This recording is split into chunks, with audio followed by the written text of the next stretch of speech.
ایک بوڑھی عورت نے ریڈیو اسٹیشن فون کیا کہ وہ کئی دنوں سے بھوکی ہے اور کئی دنوں سے سوکھی روٹی اور پانی پر گزارا کر رہی ہے، اور کہا کہ اللہ کی راہ میں اسے کچھ کھانے کے لیے دیا جائے۔ ایک منکر خدا بھی اس کی گفتگو سن رہا تھا۔ اسے ایک مذاق کی عادت سوچی اور اس نے کھانے پینے کی اشیاء خریدی اور اس بوڑھی عورت کا ایڈریس معلوم کرنے کے بعد اپنے نوکر سے بولا، جا کر اس بوڑھی عورت کو دے آؤ۔ جب وہ پوچھے کہ یہ کس نے بھیجا ہے تو بتانا کہ یہ شیطان کی طرف سے تحفہ ہے۔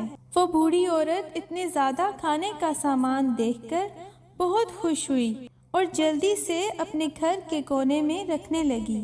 ایسے میں نوکر نے پوچھا، کیا آپ معلوم نہیں کرنا چاہیں گی کہ یہ سامان کس نے بھیجا ہے؟ یہ سن کر وہ بولی، مجھے اس کی پرواہ نہیں کہ یہ کس نے بھیجا ہے، مگر اتنا معلوم ہے کہ جب میرے رب کا حکم آتا ہے تو شیطان بھی حکم کی تعمیل کرتا ہے۔